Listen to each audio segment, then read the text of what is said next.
बिस्मिल्लाहिर्रहमानिर्रहीम। अस्सलाम वालेकुम व रहमतुल्लाहि व बरकातुहू। आप सबका ताज़ा गल्फ न्यूज़ में स्वागत है, इस्तकबाल है, वेलकम है। आप लोगों से स्पेशल गुजारिश की जाती है, हमारे चैनल को लाइक करें, सब्सक्राइब करें और दूसरों से शेयर करें। आज 8 दिलक़ायदा 1443 हिजरी है, 7 जून 2022 बरोज़ मंगल ट्यूसडे। दोस्तों, हमारा खुदा कहता है तुम किसी भी मज़हब के किसी के भी खुदा को बुरा मत बोलो, क्योंकि उनके खुदा को बुरा बोलना यानी अल्लाह को ही बुरा बोलना है, क्योंकि उनका खुदा हमारा खुदा गॉड अल्लाह भगवान सब एक ही है। तो लिहाजा किसी को भी बुरा बोलना अनजाने में ये बहुत बड़ा गुनाह है, नहीं बोलना चाहिए। हमको हमारा खुदा बोलता है ऐसा मत बोलो। दूसरी बात यह है कि मोहम्मद सल्लल्लाहु अलैहि वसल्लम पूरी इंसानियत के लिए आखिरी नबी आखिरी रसूल है। अल्लाह ने उन्हें भेजा है अंधेरे में अंधकार में रोशनी फैलाने के लिए, और आप एक रोशनी लेके आए सब के लिए, तमाम इंसानियों के लिए, तमाम इंसानों के लिए। और हर एक की आप फ़िक्र करते थे और हर एक के लिए आप दुआ देते थे, और रहती दुनिया तक हम सब आपसे मोहब्बत करते हैं, और हम सबको एक दूसरे के लिए खैर ख्वाह होना चाहिए और एक दूसरे की हेल्प करते रहना चाहिए। क्या वो खुद वीडियो बनाकर कह रही है कि देश के होम मिनिस्टर ने मुझे फ़ोन किया, महाराष्ट्र के एक चीफ मिनिस्टर ने मुझे फ़ोन किया, बीजेपी के बड़े बड़े नेताओं ने मुझे फ़ोन किया। 10 दिन तक आप क्यों खामोश बैठ रहे हैं? क्यों खामोश बैठे 10 दिन आप? हम पुकार कर कह रहे हैं। और एक बात सुन लीजिए, ये जितने सो कॉल्ड सेकुलर पार्टीज है, इनके मुंह में भी दही जम गई थी। सिर्फ हम ही बोल रहे थे एज अ पॉलिटिकल पार्टी, और केरला में मुस्लिम लीग बोल रही थी। पॉलिटिकल पार्टीज का दूसरे तमाम जो सो कॉल्ड सेकुलर पार्टी वो तो बोल ही नहीं रहे थे, कुछ नहीं बोल रहे थे। अब बोल रहे हैं कल से। हम तो, आप गवाह हैं मीडिया के लोग, हम तो शुरू दिन से बोल रहे। हैदराबाद में हम लोग जाकर कंप्लेन किए, पूरे उलेमाओं को ऑर्गेनाइजेशन साथ लेकर एफआईआर दर्ज हुआ, मगर पूरे secular party so called secular parties कल रात से अचानक हरकत में आ गए। सर, दूसरी तरफ नुपुर ने यह भी कहा है कि जब भी शिवलिंग की बात होती है, महादेव की बात होती है, तो काफी उसको नीचा दिखाकर बात करते हैं, शिवलिंग को फवारा बोलते हैं। तो इससे क्या रिलीजियस सेंटिमेंट हर्ट नहीं होते सर? अगर आपको इतना था तो कानून को क्यों इस्तेमाल नहीं करते आप? कानून को क्यों इस्तेमाल नहीं किया आप? एक national prime time TV channel पर जाकर अनाप शनाप बकते हैं आप, अनाप शनाप बकते हैं आप कि पहली मर्तबा बोला गया ये जो धर्म संसद में क्या क्या नहीं बका जा रहा है, अभी बका जा रहा है। जिसको जो बेल पर निकला वो शख्स, उसने कल एक वीडियो जारी करके प्रॉफेट मोहम्मद के बारे में फिर अनाप शनाप बका। हर जगह ख्वाजा गरीब नवाज के ऊपर, सुल्तान हिंद पर अनाप शनाप बका जाता है। आप ये समझ रहे हैं कि दुनिया नहीं देख रही है सब चीजों को? हमारी डोमेस्टिक पॉलिसी फॉरेन पॉलिसी में रिफ्लेक्ट करना चाह रहे प्रधानमंत्री, ये सबसे बड़ी उनकी नाकामी है। सर, ज्ञानवापी वाले मसले पे जो मोहन भागवत साहब ने बोला, उस पर आपका क्या? तो बोल दिया हूं ना मैं तो उस बारे में। आपको बोल चुका हूं, आप लोगों को सबको बोल चुका हूं, आपको सबको बोल चुका हूं। वो तो एक इंसिडरी स्पीच थी उनकी। उनको खपत आ रही है कि भारत के मुसलमान के पूर्वज हिंदू थे, तो फिर क्या मोहन भागवत साहब के पूर्वज बुद्धिस्ट थे क्या? क्या बात है? आक्रमण से इस्लाम आया, झूठ। प्रॉफेट मोहम्मद की जिंदगी में खुद केरल में मस्जिद बन चुकी थी, और देश के प्रधानमंत्री जब सऊदी अरब गए तो वहां के बादशाह को उस मस्जिद का रेप्लिका दिया। तो झूठ कौन और सच कौन बोल रहा है? आप कह रहे हैं कि आरएसएस के सरसंघचालक की बात पर मैं भरोसा करूं? देश के प्रधानमंत्री कॉन्स्टिट्यूशनल हेड है, उनको बोलना चाहिए कि 91 एक्ट पर वो कायम ही नहीं है। उनकी सरकार को कायम रहना चाहिए। और जितने पिटिशनर्स जो गए हैं कोर्ट में, क्या उनका ताल्लुक संघ से नहीं है? किसकी आंखों में धूल झोंक रहे हैं आप? उनका ताल्लुक संघ से है, 100% का कनेक्शन संघ से है। ज्ञानवापी में एक संत अभी भी जिम कर रहे हैं शिवलिंग क्या पूजा करने के लिए, क्या जल चढ़ाने के लिए। कौन? ज्ञानवापी पे एक संत है जो अभी भी जिम कर रहे हुए हैं। वहाँ पे पूजा होनी चाहिए, वो शिवलिंग जो ज्ञानवापी में। हाँ, वही तो मैं कह रहा हूं ना। उनका ताल्लुक किससे है बताइए? जो मथुरा की ईदगाह के मामले में जो गए हैं, 50 साल 55 साल पहले मुसलमान हिंदू भाइयों ने बैठकर तस्वीर कर लिया। मुसलमानों ने ईदगाह की जमीन मंदिर को दी, कालीशान वहां पर कृष्ण जन्मस्थान की मंदिर तामीर हो गई। आप जाकर कहते हैं कि नहीं हमको दो वो एरिया। ये सब के संघ से नहीं है इनका ताल्लुक। किसकी आंखों में धूल झोंक रहे हैं? आप बोल रहे हैं कि वो ये सब आप कोर्ट को भेजाएंगे, सब तमाशे करेंगे, और फिर टीवी चैनल पर 6-7 दिन से यही टॉपिक चल रहा है। टीवी चैनल तो वहां पर एक कैमरा लगा दिए, बोले ये क्या है, एक एक आदमी को बिठा के, आप लोग ही तो किए ना, मीडिया के लोग 1-1 घंटा प्राइम टाइम पे, ये क्या है, उसका ये हिस्सा देखिए, उसका। हम ये बोल रहे हैं कि 91 का एक्ट फाइनल है। 91 का एक्ट ने कह दिया कि 15 अगस्त 1947 को जो मंदिर, मस्जिद, गिरजाघर थी, गुरुद्वारा था, उसको नहीं तब्दील किया जाएगा, किस्सा खत्म। लेकिन सर जो वीडियोस, जो सर्वे की बात कर वीडियो रहे हैं सर, 1991 एक्ट को भी, उसमें भी संशोधन लाने की बात कर रहे हैं यहाँ के अंदर। और जो सर्वे वीडियो जो बाहर आया है उसमें भी जो साफ देखिए दिखाई दे रहा है। देखिए, आप लोगों ने भी, आपके चैनल ने भी मैडम, रिपब्लिक टीवी चैनल ने भी एक चलाया था। अब मोहन भागवत पे क्या बोलेंगे? अब आप बोलिए, अब आपने क्या क्या चैनल, क्या क्या आपने कहा गया? ऐसा दिख रहा था कि कोर्ट आप लोग बन गए, एंकर ऑनरेबल जज बन चुका है। उनके बयान पे तो सर आपको खुश होना चाहिए। वो बोले क्यों खुश होऊंगा मैं क्यों, मैं आरएसएस से मेरा आइडियोलॉजिकल डिफरेंस है और रहेगा इंशाअल्लाह ताला। अगर सच बोल रहे हैं तो कोई आप सुनिए, आप सच की बात कर रहे हैं, आप लोग पढ़ते नहीं है। आप लोगों को आदत डालना चाहिए, बड़ी हमदर्दी से आपको बोल रहा हूं, आप बेहतरीन जर्नलिस्ट हैं आप तमाम लोग। अल्लाह करे कि आपका मुस्तकबिल और रोशन हो, आप बड़े बड़े टीवी चैनल में जाकर काम करें। हो सकता है कि आप 6 बजे और 9 बजे के एंकर ही बन जाएंगे कभी। हम आपसे एक ही रिक्वेस्ट कर रहे हैं कि नाथूराम गोडसे के भाई का स्टेटमेंट पढ़िए, जो उन्होंने अडवाणी साहब के बारे में क्रिटिसाइज कर कहा कि अडवाणी झूठ बोल रहे हैं। नाथूराम गोडसे और हम पूरे गोडसे भाई तो आरएसएस से थे, ताल्लुक था हमारा। आप सच्चाई की बात कर रहे हैं। सर वारसी की बात है तो कॉन्ट्रोवर्सी कर्नाटका में स्टार्ट हुई, मतलब controversy in Karnataka. Street has been named after Nathuram Godse road in Paduguri Bolagram panchayat limits in coastal Karnataka. Congress says this is nothing surprising under BJP. It's Godse's India, not Gandhi's India. What would you like to say? ऐसा है ना कि दिल में गोडसे, जबान पे गांधी, यही तो है।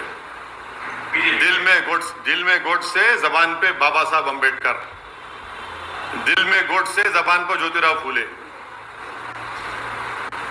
ये सर बीजेपी, हाँ पूरे सांग बीजेपी, सब है इसमें।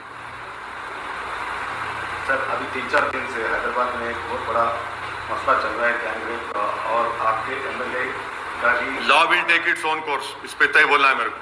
अरे इतना बड़ा भाई law will take its own course. अब मॉरल हाई ग्राउंड बिल्कुल ले लिए, कोई मॉरल हाई ग्राउंड कोई नहीं ले रहे। हीनियस क्राइम है, सुनिए आप बहस मत करिए, हीनियस क्राइम है, law will take its own course, law will take its own course, तो आप फिक्र मत करिए।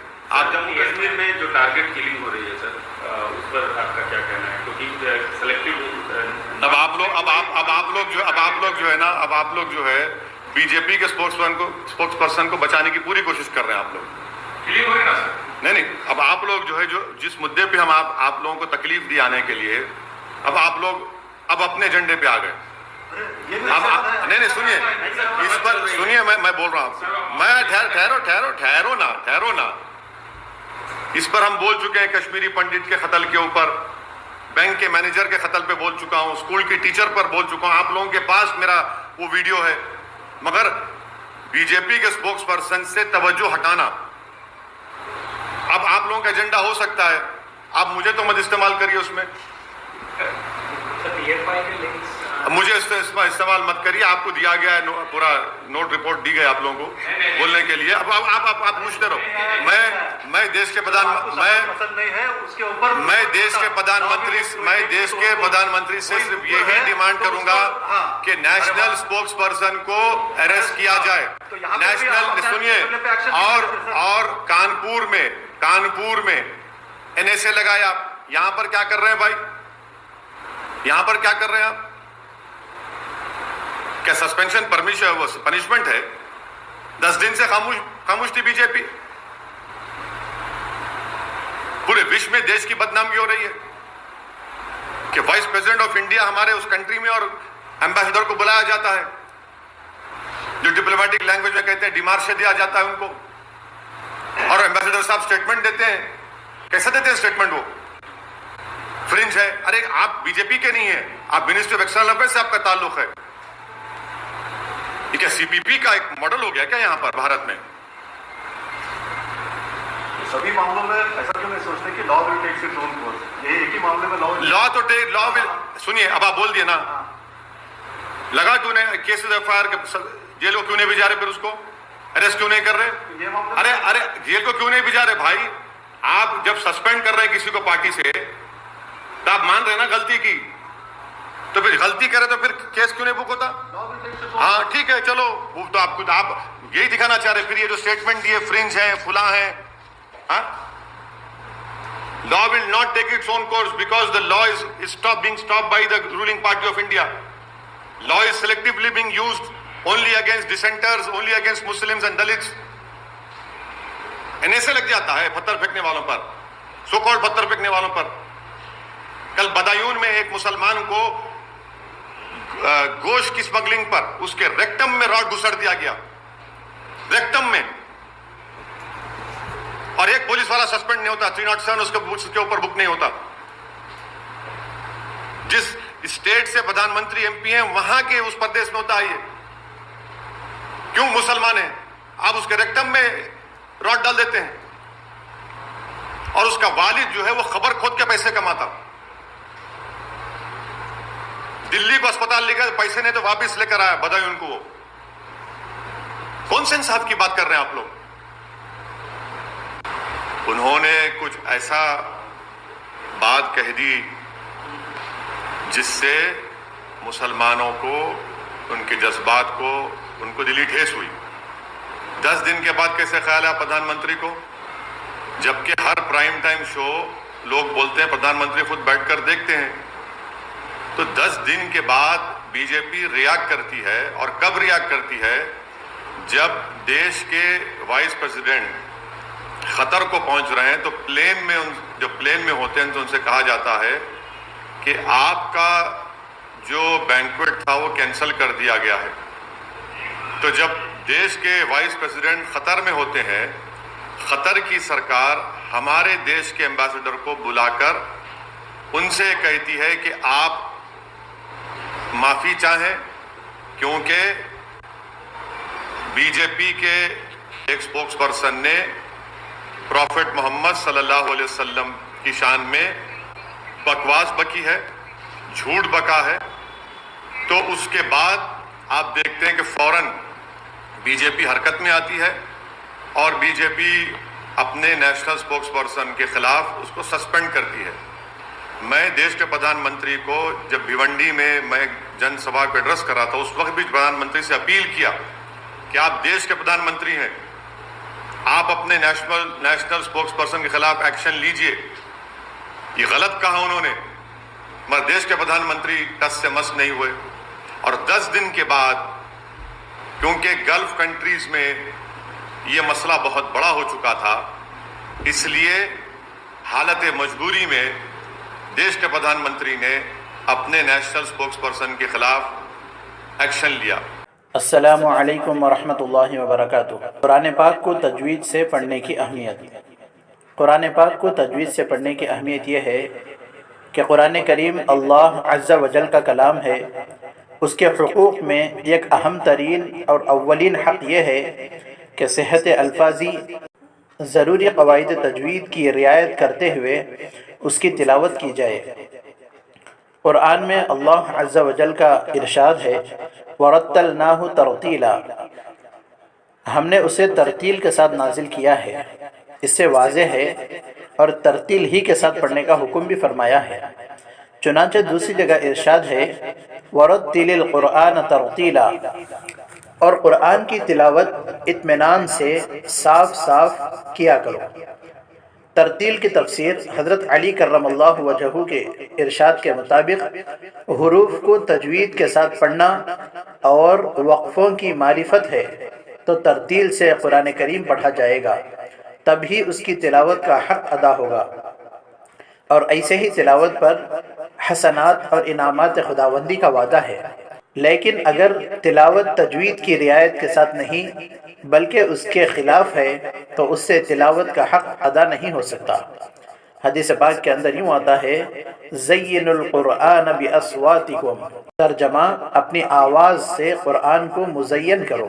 वहस्सिनुल कुरआन बिअस्वातिकुम फ़इन्नस्सौतल हसन यज़ीदुल कुरआन हुस्नन, अच्छी आवाज़ से कुरान को पढ़ो क्योंकि अच्छी आवाज़ कुरान करीम के हुस्न को बढ़ा देती है।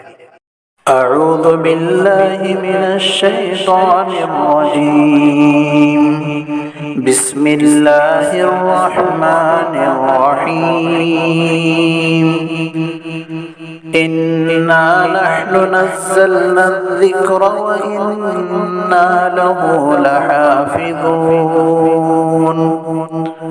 वक़ाल फ़ी मौज़िइन आख़र वलक़द यस्सरनल क़ुरआन लिज़्ज़िक्रि फ़हल मिन मुद्दकिर। इक़रउल क़ुरआन बिलुहूनिल अरबि व अस्वातिहा, कुरान करीम को अरबी लहजे में पढ़ो। मुहक्किकीन उलमा ने तसरीह फरमाई है कि बगैर तजवीद कुरान पढ़ने वाला मुस्तहिक़ सवाब नहीं। तो कुरान शरीफ को सीख के पढ़ना हर मुसलमान के ऊपर फ़र्ज़ है। इसको सीखना ख़बर में जाने तक अगर टाइम मिले तो ज़रूर सीखना चाहिए, क्योंकि अल्लाह का कलाम है, अल्लाह ताला बंदों से फरमा रहा है। लिहाजा क्या अल्लाह ताला फरमा रहा, ऐसा क्या है कुरान शरीफ में, हमको सोच समझ के देख के पढ़ना और पढ़ने के साथ साथ हमको उसके ऊपर प्रैक्टिस करना है, तब हम सही जाके मुसलमान बन सके। वरना हम खाली पीली के जो है खाली नाम के मुसलमान रहेंगे और कुरान शरीफ में क्या लिखा हुआ है, अल्लाह हमसे क्या फरमा रहा, कभी हमको पता नहीं चलेगा। आप जब पढ़ेंगे समझेंगे तो आपको एक मज़ा आएगा। और एक अजीब बात यह है कि जो आदमी जितनी मोहब्बत से पढ़ता है उसको अल्लाह ताला उतने खजाने खोल के दिखा देता है, उतना विजन उसको नसीब होता है। बहुत सारे लोग गरीब रहते हैं लेकिन जब कुरान शरीफ पढ़ते हैं तो अल्लाह ताला उन्हें अमीर कर देता है। बहुत सारे लोग परेशान होते हैं, कुरान शरीफ जब पढ़ते हैं तो अल्लाह उनकी परेशानियां दूर कर देता है। बहुत सारे लोगों का अजाब कुरान शरीफ पढ़ने की वजह से खत्म होता है। आप लोगों से गुजारिश की जाती है, यहाँ पे जो दिखाए गए नंबर्स के ऊपर इनको कॉन्टैक्ट करें, चाहे आप इंडिया में हो या पाकिस्तान में हो या सऊदी में हो या यूके में हो या यूएसए में हो या गल्फ में कहीं भी हो, किसी दुनिया के किसी भी खिते में हो। आप लोगों से गुजारिश की जाती है कि आप लोग भी अगर पढ़ाना चाह रहे हैं तो मुझे नंबर दे, मैं अपने चैनल के ऊपर फ्री ऑफ कॉस्ट प्रचार करता हूँ। दूसरी बात, अगर कोई पढ़ना चाहता है तो याद रखिए, अगर आप इंडिया के हैं तो इंडिया का नंबर है, पाकिस्तान के है तो पाकिस्तान का नंबर है, यूके के है तो यूके का नंबर है, गल्फ के है तो गल्फ का नंबर है। किसी से ही पढ़ ले, पर्देदार ख़वातीन भी पढ़ा रही है, मर्द हज़रात भी पढ़ा रहे हैं। आपको पढ़ना है, आप हो या मैं हो, ज़रूर पढ़ना चाहिए, वरना बहुत बड़ी गलती हो जाएगी। अल्हम्दुलिल्लाह रब्बिल आलमीन, सारी तारीफ अल्लाह के लिए, लेकिन अगर आप गलती पढ़ देंगे तो सारी तोड़फोड़ अल्लाह के लिए हो जाएगी। तो मेरे को माफ़ करे और मेरे लिए भी दुआ करे, अपने लिए भी दुआ करे। अल्लाह सबको हिदायत दे, आपस में मोहब्बत दे और कुरान शरीफ से इश्क दे, सिखा, समझा, पढ़ा और अमल करा। आमीन।